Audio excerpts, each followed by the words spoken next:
रमेश एक ऑमलेट ठेला लगाता था। परिवार में पत्नी ममता, 2 बेटियां और 1 बेटा था। कुल मिलाकर वो इतनी कमाई कर लेता था जिससे वो घर का किराया, बिजली, पानी, राशन और परिवार के दूसरे खर्च निकाल लेता था।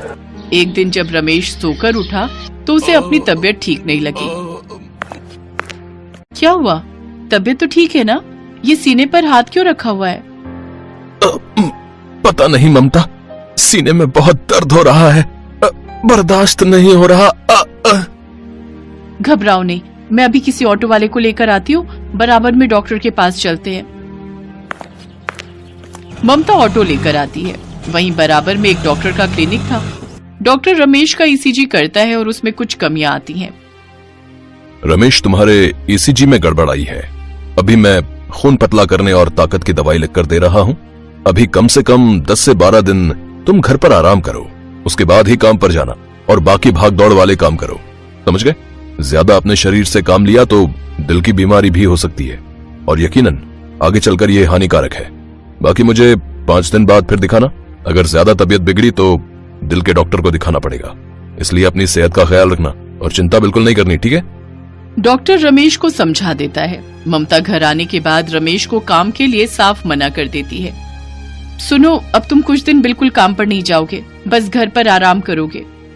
पर ममता, अगर मैंने आमलेट का ठेला नहीं लगाया तो कमाई कैसे होगी? तुम्हारी जगह ठेला मैं लगाऊंगी। मुझे भी ऑमलेट बनाना आता है और फिर बच्चे भी मेरे साथ हैं। बापू, डॉक्टर ने आपको आराम करने के लिए बोला है। हम सब माँ के साथ हैं, आप बिल्कुल भी चिंता मत करो।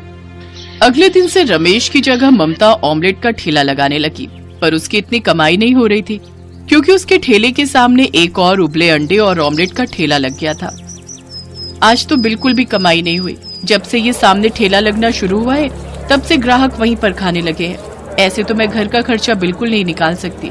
मुझे कोई और उपाय सोचना होगा ताकि मेरी अच्छी कमाई हो सके। आंटी, एक काम करो, तुम ठेला बंदी कर दो। वैसे भी तुम एक औरत हो, तुम्हारे ठेले पर इतने लोग नहीं आएंगे जितने मेरे ठेले पर आएंगे। कोई बात नहीं, जितने आ रहे हैं उतने ही सही।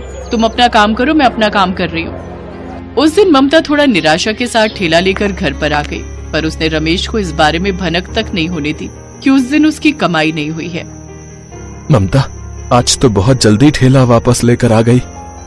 हाँ, वो आज तो एक अंडा भी नहीं बचा, सारे ऑमलेट बन गए, खूब बिक्री हुई। अच्छा, ये तो बहुत अच्छी बात है, तूने ठेला संभाल ही लिया। ममता हल्की सी मुस्कान के साथ मुस्कुरा देती है, पर उसके मन में चिंता थी कि वो कैसे घर का खर्चा निकाले।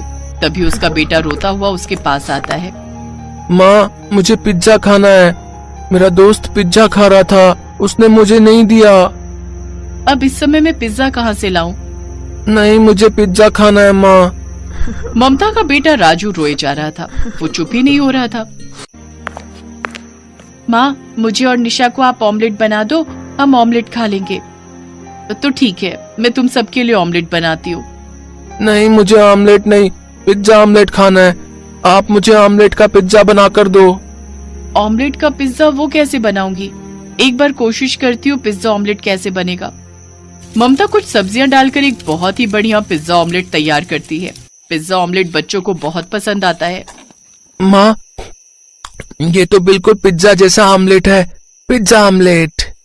माँ, अब तो तुम ये अपने ठेले पर भी बना सकती हो। पता है, सबको बहुत अच्छा लगेगा।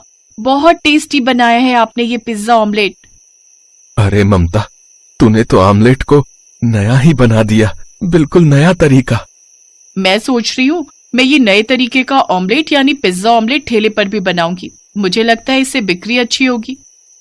अगले दिन से ममता ने सोच लिया था कि वो अब अपने ठेले पर पिज्जा ऑमलेट बनाना शुरू करेगी। ममता के पिज्जा ऑमलेट बनाने का विचार सही रहा। धीरे धीरे ममता के ठेले पर लोग पिज्जा ऑमलेट खाने के लिए आने लगे। उसका पिज्जा ऑमलेट स्वादिष्ट होने के साथ साथ बहुत स्वास्थ्यवर्धक भी था, क्योंकि उसमें बहुत ही कम तेल होने के साथ साथ ढेर सारी सब्जियों का इस्तेमाल होता था। ममता के ठेले पर लोग आते और गरम गरम पिज्जा ऑमलेट का स्वाद लेते। धीरे धीरे ममता के पिज्जा ऑमलेट की बिक्री बढ़ने लगी। ममता के सामने जो ऑमलेट का ठेला लगा होता था, उसकी जगह वो लड़का पहले ही ऑमलेट ठेला बदलकर चाप और रुमाली रोटी का ठेला लगा चुका था। आंटी, मुझे माफ करना, मैंने एक औरत की ताकत को नहीं पहचाना। आपने ये साबित कर दिया कि अगर एक औरत चाहे तो वो क्या नहीं कर सकती। सॉरी आंटी, मैंने आपको उस दिन बहुत गलत बोला था, पर आपने तो ये पिज्जा ऑमलेट बनाकर ऑमलेट को एक नया रूप दिया है। ये देखकर मुझे बहुत हैरानी भी होती है और खुशी भी। बेटा, मैं भी तुम्हारे काम के लिए दुआ करती हूँ कि तुम्हारा काम भी अच्छा चले। हमेशा याद रखो, ईमानदारी से काम करना, फिर तुम्हें काम में बहुत सफलता मिलेगी। बाकी अब तुमने इतनी तारीफ की है तो ये लो, एक पिज्जा ऑमलेट तुम भी खाओ। Thank you aunty. आंटी बहुत बढ़िया, बहुत ही स्वादिष्ट है ये पिज्जा ऑमलेट। ममता पिज्जा ऑमलेट बना रही थी। एक दिन एक फूड ब्लॉगर जिसका नाम आनंद था, रेड लाइट पर उसकी नजर ममता के पिज्जा ऑमलेट ठेले पर पड़ी और वो अपनी गाड़ी को साइड करके ममता के पास आया। ये कुछ नया है, पिज्जा ऑमलेट। सुनो रागिनी, और कहीं तो कुछ मिलेगा नहीं, क्या यहीं से कुछ खा लें? हाँ, यहीं से खिला दो ना, बच्चों को बहुत भूख लगी है। काफी देर से सफर पर निकले हुए हैं, घर पहुंचने में भी अभी टाइम लग जाएगा। बहन जी, पिज्जा ऑमलेट ये ट्राई करवाना। क्या चीज है, एक बार खाकर देखते हैं, अच्छा लगेगा तो और प्लेट्स बनवा लेंगे। जी साहब, अभी देती हूँ। आनंद ने जब पिज्जा ऑमलेट ट्राई किया तो उसे बहुत टेस्टी लगा। उसकी वाइफ को, उसके बच्चों को ये नई डिश बहुत पसंद आई। ये तो बहुत ही बढ़िया कमाल की डिश है। आप ये कितने समय से बना रही हैं? कुछ इस बारे में बताइए। मैं फूड ब्लॉगर हूँ और मैं फूड की वीडियोस डालता हूँ। साहब, मैं क्या ही बताऊं, पहले मेरे पति ऑमलेट ठेला लगाते थे, पर उन्हें डॉक्टर ने आराम करने के लिए बोला है। उसके बाद एक दिन जब ये पिज्जा ऑमलेट घर पर बनाया तो सबको अच्छा लगा, तो मैं ठेले पर यही पिज्जा ऑमलेट बनाने लगी।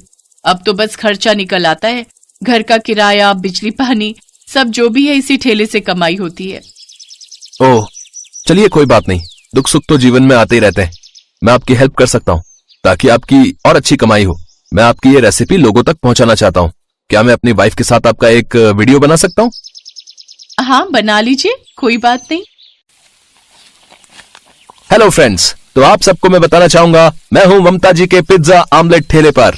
मुझे मेरी वाइफ और मेरे बच्चों को बहुत जोरों की भूख लग रही थी, तो हमने बस यहाँ पिज्जा ऑमलेट ट्राई किया, तो मुझे लगा कि मैं आप तक ये वीडियो जरूर पहुंचाऊं। आप सभी एक बार ये पिज्जा ऑमलेट जरूर ट्राई कीजिएगा। मुझे तो बहुत बढ़िया लगा है। रागिनी, तुम्हें कैसा लगा है? मुझे तो बहुत मस्त, बहुत टेस्टी। मैं तो अब रोजाना यहाँ खाने आने वाली हूँ। तो बस तो देर किस बात की है, भूख मिटानी है और वो भी हेल्दी फूड के साथ। तो आइए ममता जी के पिज्जा ऑमलेट ठेले पर। आनंद सोशल मीडिया पर बहुत फेमस था। उसने सोशल मीडिया पर ममता के पिज्जा ऑमलेट ठेले की वीडियो फैला दी। अब तो दूर दूर से लोग उसके पिज्जा ऑमलेट ठेले पर आने लगे। ममता ने अपनी मेहनत और लगन से अपने पिज्जा ऑमलेट को बहुत सफल बिजनेस बना लिया। रमेश अपनी ममता की मेहनत से बहुत खुश था। अब वो दोनों मिलकर एक नए बिजनेस, पिज्जा ऑमलेट के बिजनेस को आगे बढ़ाते हैं और अपने बच्चों को फिर से अच्छी शिक्षा देने के लिए स्कूल में भी पढ़ाते हैं। ममता और रमेश दोनों आनंद को बहुत धन्यवाद कहते हैं और भगवान का भी शुक्रिया करते हैं।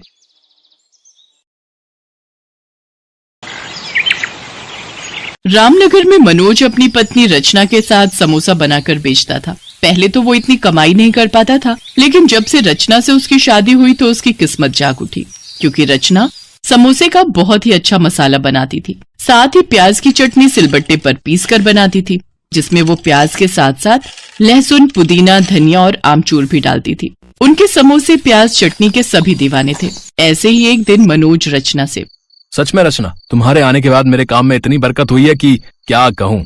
तुम्हारे हाथों की ये लाजवाब चटनी खाकर हम सबका मन खुश हो जाता है। अच्छा सुनिए, आज तो हमें अच्छी कमाई हो गई है, तो आप कल सुबह बाजार से थोड़ा राशन पानी ले आना। ठीक है। अगले दिन मनोज जब राशन लेकर आ रहा था तो उसे पेड़ के नीचे एक लड़की बैठी हुई मिलती है जो कि रो रही थी और देखने में बहुत ही खूबसूरत होती है। मनोज उसके पास जाता है और उससे पूछता है, आप कौन है? इस गांव की तो नहीं लगती, और आप रो क्यों रही हैं? भगवान के लिए आप शांत हो जाइए। जी, आप मुझे अकेला छोड़ दीजिए और यहाँ से चले जाइए।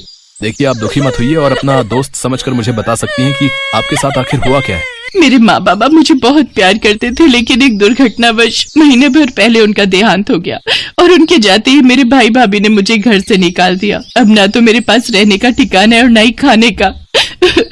देखिए, आप जब तक चाहे मेरे घर में रह सकती हैं, घबराइए मत।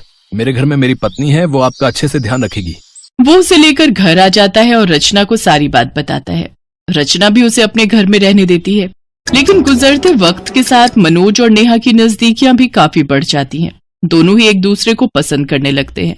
अब तो मनोज अक्सर बीमारी का बहाना बनाकर घर पर ही रुक जाता और रचना को अकेले ही काम पर भेज देता।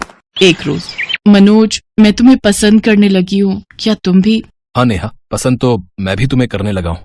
लेकिन कभी रचना को इस बारे में पता चल गया तो आप तो मुझे छोड़ ही देंगे, क्योंकि रचना की मेहनत, उसकी बनाई स्वादिष्ट चटनी और आलू के मसाले की वजह से ही आपका घर चलता है। नहीं, उसे कुछ पता नहीं चलेगा। और वैसे भी प्याज की चटनी और तीखा आलू का मसाला बनाने में कौन सी बड़ी बात है, वो तो तुम भी बना सकती हो। इसके बाद दोनों एक दूसरे के गले लग जाते हैं। उधर बेचारी रचना अकेले ही काम पर जाती रहती है। फिर एक रोज उसका देवर सुनील उसके ठेले पर आता है। भाभी जरा 2 समोसे तो लगाइए अपनी प्याज चटनी के साथ। वैसे क्या बात है भाभी, आजकल भैया ठेले पर नहीं दिखते? हाँ, वो आजकल उनकी तबीयत अचानक से खराब हो जाती है तो वो घर पर ही रुक जाते हैं।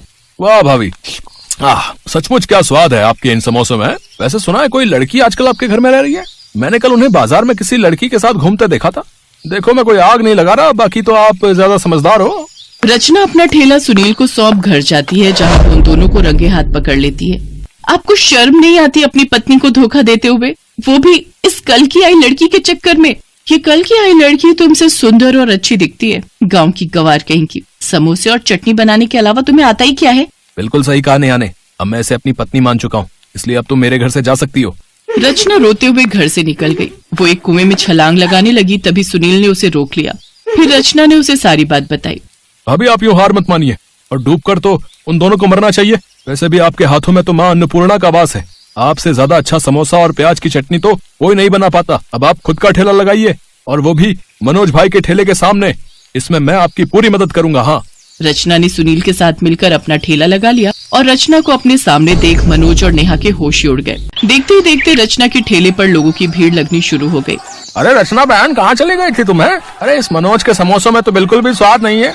अब जल्दी से 4 समोसे मेरे लिए लगा दो तुम। जी भाई साहब, बहुत बहुत शुक्रिया। तो वही मनोज के ठेले पर अब मक्खी तक नहीं बैठती थी। ये देख नेहा मनोज से कहती है, तुम किसी काम के नहीं हो। तुमसे आगे तो तुम्हारी बीवी निकल गई। इतने सालों में तुम मुझसे आलू का मसाला बनाने तक नहीं सीख पाए। लानत है तुम पर। हाँ, तो तुम्हें कौन सी सिलबट्टे पर चटनी बनानी आती है? वो पकड़ना तक तो ठीक से आता नहीं। अरे तुम जैसी औरत के लिए मैंने अन्नपूर्णा जैसी बीवी को छोड़ दिया। तुम जैसी लड़कियां तो बस दूसरों का घर बर्बाद करना जानती हैं। अच्छा, मैं घर बर्बाद करती हूँ? अब मैं चली, तुम रहो अपने इस ठेले पर। नेहा मनोज को छोड़कर चली जाती है। तो दूसरी तरफ सुनील और रचना एक दूसरे के करीब आ जाते हैं और वो दोनों शादी कर लेते हैं और एक घर लेकर रहने लगते हैं। जबकि मनोज को अपना पेट भरने के लिए घर और ठेला दोनों ही बेचने पड़ते हैं और वो सड़क पर आ जाता है।